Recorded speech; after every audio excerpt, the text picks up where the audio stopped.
Next up is Necrosphere. I am not going to bury the lead on this one. This game sucks. F all the way. I don't even have any pros or cons put down for this game. All I put was, I hate this game, F tier. That's literally all I put for this game. It is a Metroidvania. There's ability gating, interconnected world. You can find stuff. There's hidden things.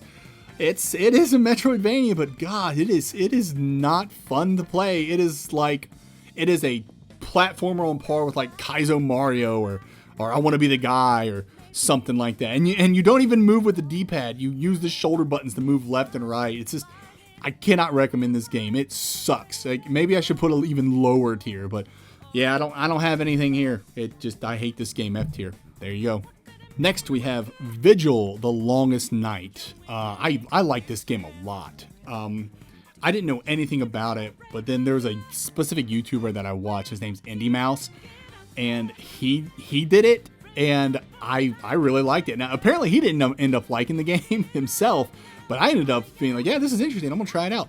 And I played it, and I fell in love with it. Let's see, so some pros. Leveling up. Leveling up in this game is absolutely insane. This game plays a lot like a Soulsvania. It's very Dark Souls or even Bloodborne inspired.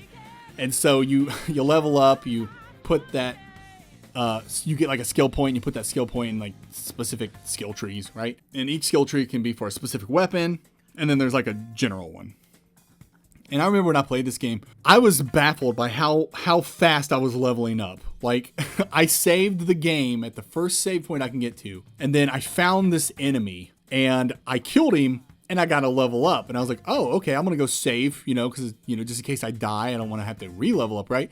I went down to that same enemy and leveled up again after killing him. And I did this, like, I just decided to grind this one enemy, and I leveled up everything in the general skills tab. It was just like right out the gate. Maybe that was stupid. Maybe that broke the game and made it too easy. I didn't care. I was enjoying. I was like, there's something about leveling up, and I was like, oh my God, I just keep leveling up when I kill this guy. This is insane. So I loved leveling up in the game and putting all that stuff into all the skill points into the tree. So yeah, I don't know. That was a pro that I remember from this game. Exploration was a lot of fun in this game. There's a lot of different biomes, and there's a lot of creepiness and stuff going on in this game. And I was hooked, and I think story is my next bullet point. But yeah, exploration in conjunction with the story just really got its teeth into me in this game. And I enjoyed running around and exploring and finding stuff and doing everything that you do in a Metroidvania. It was fun to do. I remember the biomes. There's like a swamp, and there's like a haunted not graveyard. Well, there is a haunted graveyard, but there's also like a haunted ship graveyard, I suppose. And yeah, there's the exploration was fun, and like you got gear in the game, and the gear would reflect on your main character. So basically, like I found this one helmet that was literally just a barrel you put on your head, and that's what I wore. I wore a barrel on my head because I could, and I thought that was funny. So yeah, anytime you get gear in a game and it actually shows it on your character, that's always a big plus. And so I tried to make the stupidest looking character I possibly could, and you could do that in Vigil the Last Night. So that's great. I don't have anything else here for pros, but like I did enjoy the combat in the game. I thought it was pretty good. You got your iframes as you dodge. You got healing that you can do, and you can stab things with all your swords and stuff like that. So I thought the combat worked really well. All right, so in pros I have story. And then in cons, I also have story, because the story is incredibly enthralling. I was hooked, like I said, but then by the end of the game, I was like, what in the hell did I just play? There were some things that I just didn't understand. There were some things that contradicted other things. It was really weird. And I know at the end, I understood, like, so the point of the game is that there's this night, right? It is nighttime, and it stays night forever. And you find out the reason is because there's this huge cosmic entity that wants to eat the world. But if we keep the world in a perpetual state of night, it will not find us, or something like that. I could be wrong. If I'm wrong, let me know in the comments. And it has something to do with with the main character's sister being like an avatar. And I don't know. People are like, we need to get rid of this night. We need day back. But it turns out, no, we need the night because we don't want to die from this huge entity that's going to eat the entire world in one bite. So I don't know. It's really weird. It's an interesting story, but like I said, there's a lot of contradictions into it. There's a hard lock in the game that's really, really obnoxious. Like, you start the game, you play it, you get some quests, you do stuff, then you find this Scarlet Ocarina, and you play it, and then there's like something happens in the story, there's a twist, and it basically stops you from being able to do all those quests that you had. It's like, now we're on to the next part of the game. I hate when games do that. It's not huge in this game, but it bugged me. Accessories are lame in this game. I can't really remember them too much. Maybe there were some good ones, but like, you would go and you would find something and it'd be like, you found an ordinary ring. You found an uncommon ring. You found a rare ring. And you'd have to actually go into the menu and figure out what these rings do. Maybe they boost some stats here and there, but there was nothing like super interesting. So that was always a bummer. You'd go through like a hidden cave full of skull spiders, and then at the end of it you get like an ordinary ring. You're like, shut up, game. Hey, that was kind of obnoxious. Death sucked in the game. When you died, you didn't do any corpse running, but you would have to just load a save. And that's always frustrating because then you got to retrace your steps and re-get stuff that you already got. And I hate that. And that's one thing I do like about Soulsvanias and quote-unquote corpse running, is that you get to keep your progress, but you might have to run back and get like your experience or your money or whatever. Yeah, that's the one thing I like about Soulsvanias and corpse running. And they don't do that in Vigil. The longest night, you just kind of die and you got to reload, so that's kind of frustrating. Let's see, closing thoughts here. I say I just really like this game. It kept me hooked throughout. That's all I put there. Apparently I didn't want to put anything else, but yeah, I do enjoy this game. Where would I put it on the tier list? Let's see. Man, I'm reluctant to say it's like an A or something. I'll give it a high C. No, maybe I'll put it in B. Let's see. Oops, didn't mean to drop it. Yeah, I'll put it in B. Yeah, right above Guacamelee 2. Yeah. See if that frustrates people. All right, next we got Castlevania Harmony of Dissonance. This game sucks. I don't like this game. I even made a video to it on my channel. You can take a look at it. It was one of my earlier videos. Yeah, I'm gonna go ahead and I'm gonna put this in D tier. I don't wanna talk about it too much because I have a whole video on it.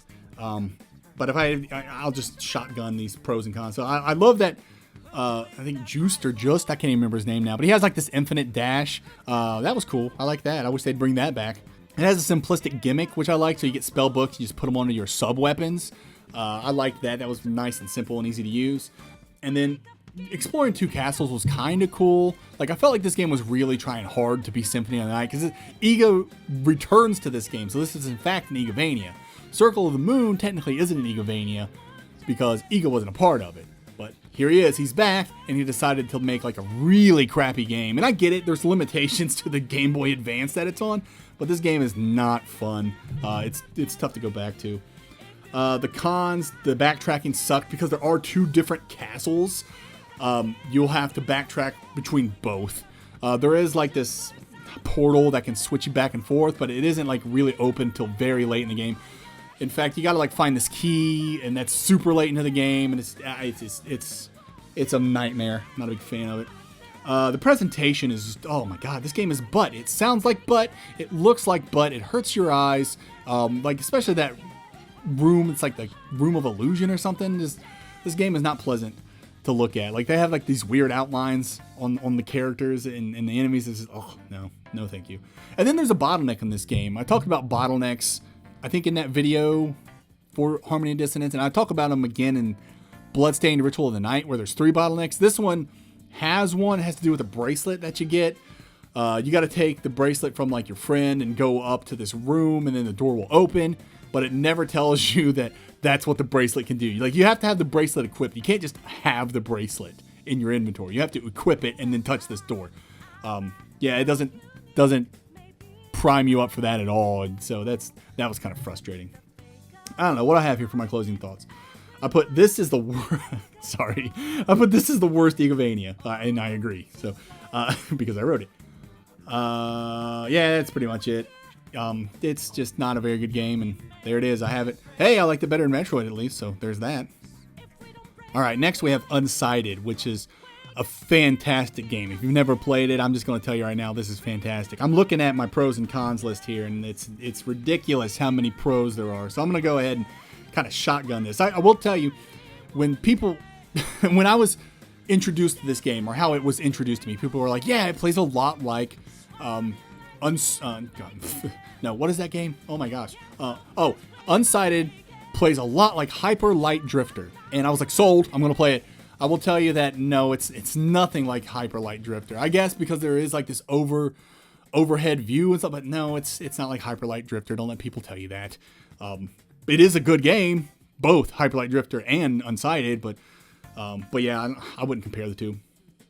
All right, let's talk about Unsighted because I freaking love this game. Pros, story and the setting. I love the story and I love the setting. The story about how like these androids are given anima, which is, I don't know, this thing that comes from outer space, and it gives them sentience. But if they don't have the anima, then they're going to become unsighted. Hint, name of the game. When you're unsighted, you become like a monster and you kill things. So they don't want that to happen. And so that brings us to one of my cons later on, which I'll talk about, which is the time limit in this game, which is, good and bad. But I did enjoy the story and the setting and the plot and everything in this game. I thought it was great. There was true openness to this game. They tell you where to go to get the things that you need, because you got to look for like 5 meteor shards to build a sword, right? This sword is is the only thing that can kill these specific enemies in the game. You think they're aliens or something, but it turns out that they're actually like humans, or I don't remember. But like, yeah, in order to get into the final dungeon, if you will, you need to have this sword that can open it, right? You get the location of the 5 meteor shards, but you can approach them in any way that you want, which is really cool. So yeah, that's true openness. That's great. Now there's a recommended path, and I don't know if they recommend it to you. I can't recall, but yeah, if you can do it in any way that you want. And we'll talk about speedrunning here in a little bit too. But moving on, I do like the combat in this game. It's very, it's pretty quick. I like the parrying system to it. That's really fun. In fact, if you want to build if you want to do the most DPS, I think a lot of people get like this parry master chip that you can equip to your character and then parry everything and just do like a ridiculous amount of damage. But I do like the combat in the game. There's dogs in the game. I like the dogs because they become companions and they follow you and they attack. And that's always fun. You have like a little fairy bot with you, but I like the dogs better because they're not obnoxious. They're dogs. Oh yeah, here's the speed running. So you could speed run this game, and if you go on YouTube, because you're already here, that's probably where you're watching this, you can look up speed running for Unsighted and watch people craft stuff that they shouldn't be able to craft. You in the game, you get recipes to craft, and then you go to a crafting table and you use materials to create, things like this top that you can ride and grappling hooks and stuff, right? You can make them at any time as long as you have the materials. It's the recipe you lack, but if you have the foresight of knowing what the recipes are, then you can make stuff right out the gate. So speedrunning in this game is super fun. There's this friend system with hearts that I really like. You give them like this powder to help extend their life. And you get rewards based on, your relationship with people. That I always like stuff like that. There's a true ending to the game with this whole ancient clock thing. It's really cool. I don't want to spoil everything, mainly because I don't remember a whole lot. But I remember you have to get the pieces of this clock and it opens up a final dungeon, and then you go back in time and stuff. It's the true ending kind of defeats the purpose of what's going on with the time limit, but at the same time I like it, so shut up. The chips and the cogs are kind of cool. You get these chips that you can customize your character, give them better attack or give them different passives and stuff like that. And then these cogs are just kind of like time limited stuff. Like you can put an attack cog on and it doubles your attack or whatever it does, and that'll do it for like 30 seconds or whatever. I liked that aspect of the game. And then the meteor sword. I can go on and on about how awesome this is, but if you recall, I talked about you have to find the 5 shards to the meteor sword. You find those 5 shards, you take it to this place, and they will create a sword for you. And that sword gets you into the final dungeon. What's awesome about the sword is that it's pretty weak starting out, and it gets stronger as you go around and kill these special enemies. These special enemies hound you the entire game. If they see you, you run, right? They're just these huge eyeball monsters. And so you're kind of conditioned to like run away from these things. Now, anyone who's played the game and they've restarted it knows that, oh, they're not that bad. But when you first play, they're monstrous. You're like, so you run from them, right? So now you have to hunt them down. That's a really cool feeling. And every time you kill one with the sword, it makes the sword stronger. And so if you go around and you kill, I don't know if there's like 60 or 20, I can't remember how many of these enemies there are. But if you go around and you hunt these guys down and kill them all, your sword gets ridiculously powerful. And so you have the option to just go straight to the end of the game with this weak sword, or you can take the time to go run around and kill all these monsters and make your sword stronger. And that's the thing. It's all about time, right? And so let's go to the cons now. Let's see. Oh, wow. I put it as my last con. I'll start with it, though. But yeah, that's the big thing when it comes to Unsighted is there's a time limit, right? Everyone's running out of anima. And when that time stops, they turn crazy. And so you have to beat this game as fast as you can to save everybody, right? And as I alluded, the true ending, you just go back in time and save everyone regardless, which is cool for a true ending. But if you get any of the other basic endings, you're freaking out because you're like, oh my God, my friend's about to die. I got to find this powder. I got to give it to him. Oh my gosh, right? And so you can see how frustrating it can be when you're getting to the end of the game and it's like, oh, you want that sword to be good? Well, you got to go hunt down and kill all these monsters. But you're like, my friends are dying. So yeah, there's this risk reward thing throughout the entire game. It is cool, but I put it in the cons because I find that stuff frustrating. Now, here's what's interesting about Unsighted. You can actually turn that off and play regularly. So when I first played the game, I had the time limit on, but anytime I play it now, I just turn it off because I just find it to be too stressful. So, but it's a big part of the game, and I recommend doing it the first time you play the game. Well, but like even when I play it now, I've played the game like 3 or 4 times, and I just turn the time limit off at this point. Screw that. Other cons here. It's not a true Metroidvania because it's a top-down perspective. I take a look at Metroidvanias on a spectrum, and I look at this one, and I could see why someone would say, oh, it's not a real Metroidvania. It's top-down. It's not like a side-scroller, and I can't really argue that. But like I said, I look at it as a spectrum, so I do consider it a Metroidvania. So, take that for what it's worth. But that top-down perspective can mess with some of the platforming in the game, especially when you start doing wall jumps between columns. For some reason, that it just makes it harder than it needs to be. I find it to be frustrating a lot of the time. So yeah, that top-down perspective screws that up a lot. And I guess my last con here is the ending. I found the ending to be kind of just like weird. I'm not talking like all the endings because you got to fight this thing in outer space. Out of nowhere, you're fighting this thing in outer space. I don't know what it's called, the anima something. I have no idea what's going on. And then you go back in time, you piss it off even more, and you got to fight like a second form of it or something. I'm like, what is this thing? What is happening? I don't really get it. I should probably play the game again, but I felt like it just kind of threw it at you, and you're like, what? So if anyone can help me out, throw it down in the comments. I'll take a look at it. But yeah, I didn't really understand the final boss and the endings. It was kind of weird. I guess my final thoughts here. I count Unsighted as a Metroidvania simply because it hits all the tropes.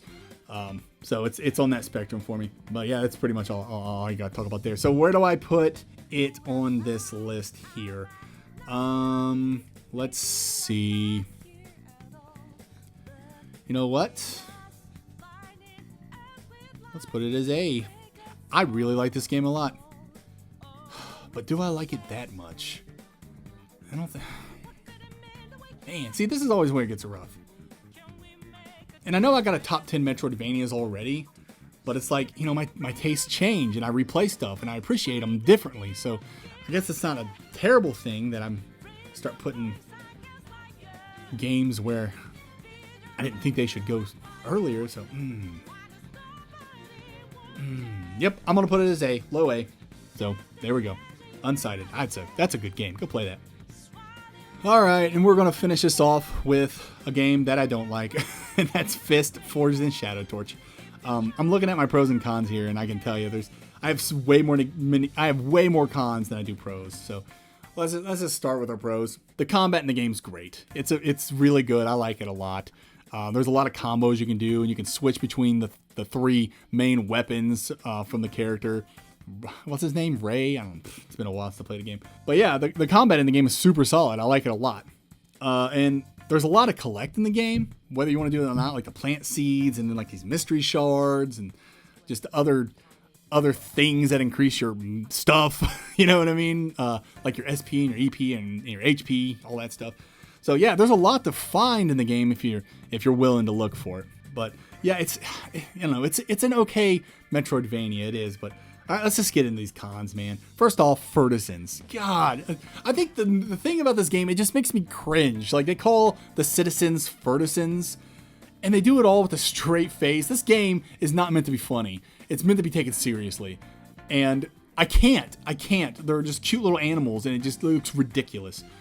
Imagine Final Fantasy VII's Midgar section, but just with, like, anthropomorphic, like, cute animals. It's silly. So they say Fertisans, and I just kind of like, my skin crawls every time. There's a lot of story bloat in the game. For instance, there's one part where you gotta get intel about something, and it makes you go to 2 separate facilities to get the intel that you need. I just thought that was just like some unwanted bloat. Same thing with when you have to like go to this lake facility, you have to find an oxygen mask.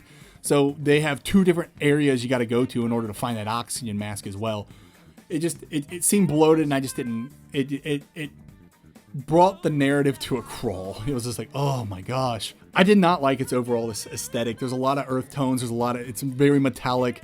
Like I said, imagine Midgar from Final Fantasy VII. That's the game. It's just slums and factories and crap the entire time, and it wasn't my favorite. What else do we have here? I was disappointed in the mystery shards. There are, I think, 4 mystery shards you find in the game, and you take it to this really mystic place, and you're like, oh man, this is going to be really cool. Then you get these 4 shards, which, by the way, you don't really find them through exploration. You find them by doing random crap around the town or Joffrey Street or whatever it's called. And it's absolutely stupid. Like, you eat so many noodles, boom, you get a mystery shard. You do the training, boom, you get a mystery shard. So you don't search for these things. You just you find I think there's 32 plant seeds, you get a mystery shard, right? Which that technically is exploration, so I'll give them that one. But a lot of these mysteries, I think 3 of the 4, you just kind of get by doing crap in the town, random crap. And then the reward isn't like a true ending or anything cool like that. Or it's like it's an overpowered ability. You get to slow down time. Don't get me wrong, but I beat the game without it. I don't need something like that. And that's the thing that frustrates me with a lot of Metroidvanias. They're like, yeah, you do all these quests, you do all this stuff, and you get this awesome thing. But it's like, I already beat the game. I don't need this awesome thing, right? And I hate to bring up Eterna Noctis, but that does that too. There's a lot of really huge quest lines that are tough in that game. And then you complete them, and then you get a red gem. And there's only 6 red gems in the game, and you can only equip 1 at a time. And you're like, well, I already like the red gem I have. I don't need this red gem. I just feel like I wasted my time. Anyways, that's how I felt with the mystery shards. Very disappointed in that. I put wasted potential of greatness. Sacrificed true ending for sequel bait. And yes, that is very true. I really wish they would have did something with the storyline they had. Like they you play the game and you're these anthropomorphic things, right? There's a cat clan, there's dogs, there's a bear, there's bunnies, and then you start hearing about ancient gods and the spark and how it's been passed down, and it does something with evolution. I think it speed makes it faster or something like that. I don't know. But you're like, oh my god, what is all this cool, interesting stuff finally? And then they just kind of talk about it for 5 seconds and it's over, and that was really disappointing. But yeah, there was some real greatness that could have been had here, but they were more interested in sequel baiting. At the end, you see that, and you're just like, oh man, that's frustrating. And then I guess the last thing that really kind of irked me about this game was the fast travel. A lot of people do this. They have save points and they have fast travel points. Why not just make those the same? I don't know. It's a weird design choice in my opinion. And I felt like the fast travel points were never near points of interest. And so it made backtracking just a slog. And I hate it. Just make those 2 the same, right? And make fast travel available immediately. Why? Why not? I don't get it. Anyway, where am I going to put this? This game, I'm going to put, man, I don't think it deserves D. I'll put it there for a second, but it's going to be C or D, boys. Where are we putting it? Let's go. I'm gonna put it in C. Oh man, I gotta put it over Overlord though. Yeah. Oh my god, I liked Overlord, but F.I.S.T is technically better. Even though I don't know, I would probably play F.I.S.T over Overlord if I was gonna play another one. That's true, because Overlord was kind of like a one and done, and I don't want to touch that game again. F.I.S.T, I might play that again later. I don't know. We'll see. But yeah, I'll give it mid C. And there's our tier list for part 2 of our Metroidvania tier list. It's 20 games total now, and it's shaping up to look pretty good, boys. I don't know what to tell you. I'm liking it a lot. Let me know what you think in the comments. You know, you want to argue with me, man, I'm an arguer. We'll go back and forth. Of course, I'm respectful, and I hope you're respectful as well. But, man, I love to go back and forth on this stuff. So let me know what you think, how it's going. Man, that B is looking pretty stacked. But we got our first F, Necrosphere, and I would love anyone to argue that's better than an F, because you're wrong. You are just dead wrong. So anyway, I'll continue doing this. I'll try to do this again next month. Till then, later, and I'll see you in the next video.